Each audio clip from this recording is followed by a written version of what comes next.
Hello everyone, my name is Lena Thompson, and today we are talking about energy types in human design and what it actually means to be a certain energy type. The thing is, we are so conditioned to run around, initiate, make things happen, bend things to our will, use our willpower to get further in career, in a business. And so many people burn out, they get overwhelmed, they get stressed and anxious. And a lot of that happens because we do not know how to use our energy correctly. It's not something we've been taught, right? We always been taught to be this rational, logical thinkers, to go and make things happen, to study hard, to work late in the office, outwork everybody, outperform everyone. And it gets like kind of a really, really competitive. And this was, that's what causes this stress and overwhelm and even burnout. And it's something I've struggled with in the past. I had a burnout 3 times in like literally within a period of 3 months.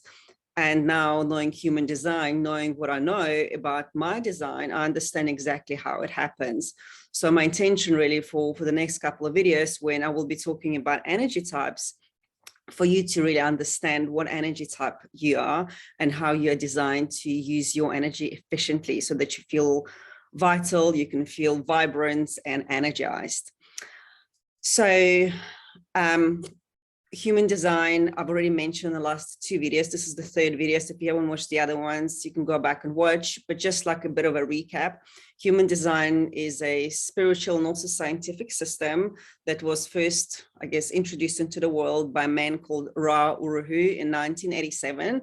And it's a blend of astrology, Chinese I Ching, Kabbalah, and also quantum physics. So based on your date and time and place of birth, it generates your energetic blueprints, which is like your map, your compass for this life purpose. And it shows you what you can achieve when you live as a highest expression of yourself. Now, every body graph, if you haven't actually generated. So body graph, energetic blueprint, your human design, the same thing. It's just a different word to describe the same thing. If you haven't generated yours, you can go to mybodygraph.com, and it's a free website. It's not my website. It's just a free website where you can put in your date and time and place of birth, and you will get your energetic blueprint. And you can even then see which energy type you are as I go along. It will be actually great for you to have this chart so you can keep up. So today I wanted to talk about 2 energy types, generators and manifesting generators. In human design, there are 5 energy types. And what that means is that every type is designed to send out and also receive the energy in a very specific way to that type. And every type will also have a strategy. So strategy, basically how they show up in life as the true selves. So how they really create these opportunities, possibilities, synchronicities in their lives without pushing and forcing and initiating and struggling and bending things to the will, which we are so good at doing. And then we just get burned out, right? So when you live according to your energy type and your strategy, a lot of that takes care by itself. There's no more burnout, there's no more stress. Of course, I mean, stress is always going to be there, but good stress is good for us, right? It keeps us going. It gives us this a bit of a motivation and makes us take the next action. Without stress, we'll just like be, I don't know, sitting on a couch and doing nothing really. So good stress is good.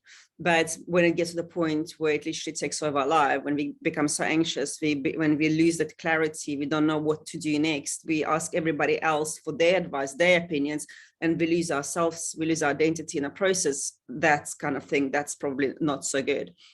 So when you live according to your energy and your strategy, you really then start making those positive changes, I guess, to reshape your life and to reshape your future. So as I mentioned, there are 5 energy types. And today I want to focus specifically on a generator and a manifesting generator. So those 2 energy types make up about 70% of population. And I'm a generator myself. So what makes you a generator is you have a consistent energy in your sacral center. Now, when you look at your body graph, you will see like different shapes, like triangles or little squares. They are called energy centers. They're like, if you're familiar with the chakra system, so they loosely correlate to the Hindu chakra system. And this is your energy center. So you've got your head, you've got your ajna, you've got your throat, you've got your solar plexus, spleen, and the roots, and a sacral. So sacral This what gives you energy. This is the life force, and that's what drives you forward. So as generators, we cultivated energy from within us. We don't need really anybody else around us to get us, to get us energized. But the thing is, even we have this tremendous amount of supply of energy, and we can do any work, like any work. We are like the builders of the world, right, of the society. If you think, when I think, like, let's say back to Egyptian types, you get those pharaohs and the kings and the queens. They're the manifestors, which is a separate type I will talk about next time. And then you get people who were actually like engineers who were building all of these things, the architects putting it all together. So those are the typical generators. They make great project managers, computer programmers, consultants. They obviously also make great business people, with one little caveat, which I will mention in a minute. So as a generators, we have this drive and this life force within us, meaning that we can do any work that's, we choose to do. But what happens is our sacral energy center that needs to be energized. And the only way we can energize it is by doing something we're passionate about. So if you have a generator in your business, or, if you're working in a corporate job, and you've got somebody who's a generator and they've got to work unmotivated, there is a risk that they can burn out, because that's one of the very few things that can burn generator out, when they do something that are passionless, that they don't love doing. They're not motivated. It might not even be the wrong job for them, but it just might be, they're not being stretched. They're not really being pushed far enough. So they feel stuck and stagnated. So they really need to go a little bit further, to learn something new, or maybe just take a different position within the company. So this is one potential for a burnout for generators. And another one is if they don't use their energy correctly, in a sense, is they don't use the strategy rather correctly. And the strategy for generators is to wait to respond. So as society, especially generators, we are so conditioned to behave like manifestors. So we're conditioned to initiate, to go first into action, to reach out, to set up those events and the meetings and line up the calls and do maybe even cold calling, whatever it is. But this is not how we really designed to use our energy. For us, it's all about responding to something. And it doesn't even need like to be a big event to respond. But for example, you decide you want a new job. So you created it, like a picture of this job. What would you like to do? Where would you like to work? What kind of people you want to be surrounded by? And then instead of going and started recruiting, reaching out to all of the recruitment company, there might be an email that comes into your inbox saying, hi, I'm so-and-so. I'm actually looking for a person to fill this position. Brilliant, and then you will know, your body will kind of let you know whether or not it's the right thing, and you will feel that sense of excitement, and that's when you act on it. Or like what happened to me, I want to get into corporate. I want to work with companies and executives and teams and recruitments. And I mean, everybody is oversaturated with emails and with messages on LinkedIn.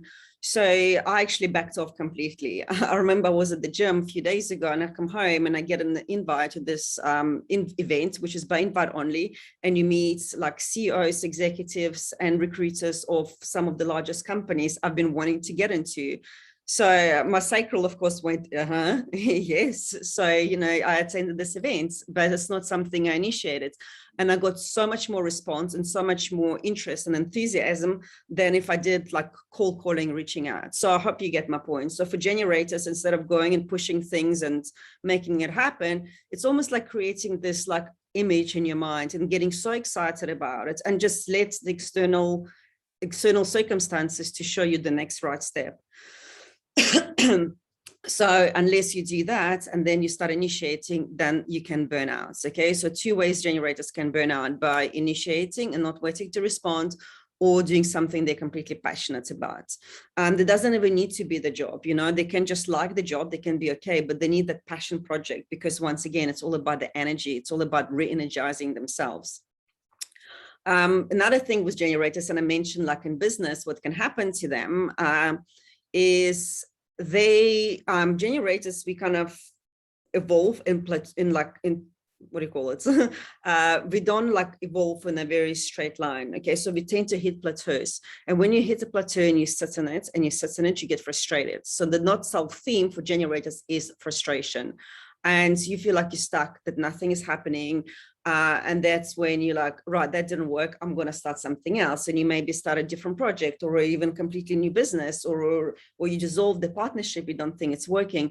But in the meantime, sitting in a plateau is actually good, because it's that kind of almost a breakthrough to the next level of mastery. So while you're sitting in a plateau and you feel like nothing is happening, that's the good time really to connect to your sacral and even ask yourself the question, what would I love? Right? I mean, how powerful is this question? Instead of how am I going to do that, ask yourself, what would I love? And focus on that. It might not even be work related. It might be just go spend like 5 hours on the yoga mat or go for a long run.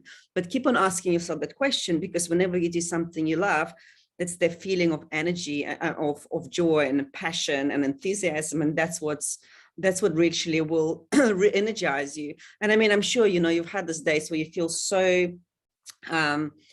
feel so caught up in something you're doing. You're like so in a flow, you're so excited.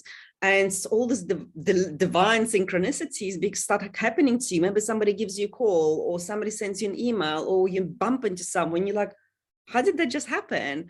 And all it is just you took your attention off your problem and you literally started focusing on something you enjoy doing. So if that resonates with you, if you're someone maybe even in a job or in a business, or even with family, like you can't communicate like with your children or with your partner, you're stuck, take your attention off it and ask yourself, what would I love to do right now? Because when you're stuck there, it's not necessarily time to give up. Sometimes it is, but majority of the time it's not. It's probably you just like ready to get to the next level. So patience is the key. So that's for generators. Now, manifesting generators, they are kind of a blend between manifestors and the generators. And I will talk about manifestors in the next video. So they also have a sacral energy. So it means they've got that motto, that engine, that life force that goes through them. And also they can pretty much do any job. But just like generators, they need to find that passion, because that's something that's going to give them, the drive to re-energize them. But unlike many generators, you actually here to master one thing at the time. So some of them even master one thing of a lifetime, or you master one thing, you get pretty good at it, and then you pick up another project. So for manifesting generators, it's slightly different. They are multi-passionate, they multitask. And if you've got somebody within your business or even in your family, and you find them, they start this and then they start that and they start this project and they don't necessarily finish them, you can even run their charts and see if they're manifesting generators. And if they are, that's absolutely fine. They are designed to be that way. They're actually not designed to work on one thing at a time. It's really not good for them. It will shrink their energy. It will make them lethargic and frustrated, and just really don't do that to the manifesting generators. They have to work on multiple projects. But what happens is, because they're so multi-passionate, and then they get so absorbed and so involved in the process, and they don't normally ask for help.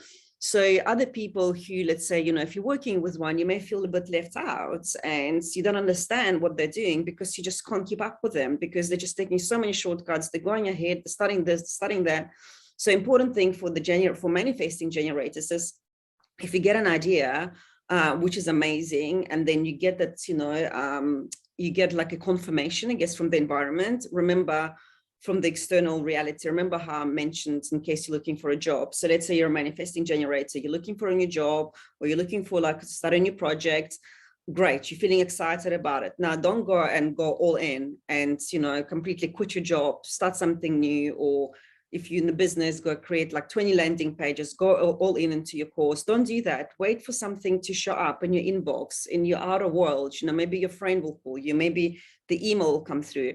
And then once you've got something to respond to and you're like, yes, I want to do that, this is when you inform people around you. So the important thing for the manifesting generators is to wait for something to show up. If it's a yes, you respond, and then you inform others before then you go and you initiate and you can start doing other things. So it's not something that comes naturally to them, once again. But if you're a manifesting generator listening to that, and you start informing people who are impacted by your decisions, you would actually find yourself moving even faster. Because when you don't, and people either try to catch up with you or they try to help you, that can cause you a lot of frustration. They can actually slow you down, not because they're like bad and evil, but because they want to help you. So by you informing them and say, hey, you know, I'm looking for a new job, or I'm going to start this project because I think it's an awesome idea, you can actually get them on board with you. Okay, and they will even stay out of your way until, of course, you've asked for help. So in a workplace, you know, they great like scrum masters. They also great project leaders. You know, they can work on multiple things at the same time. They've got a so when you look at your chart, they also have a defined throat and a motto connected to the throat, meaning they're really expressive. They can, you know, they can really have this ability to speak and to lead people into action, into power. But it's important for them is not to just go full blast ahead and start doing everything at once. It's to wait to respond to something and then inform people and then go for it. So 2 types we've covered today, generators and manifesting generators. I hope that was a bit of help. And if you are a generator or manifesting generator, leave me a comment below. Let me know if that resonated with you. And next time I will record a video on manifestors.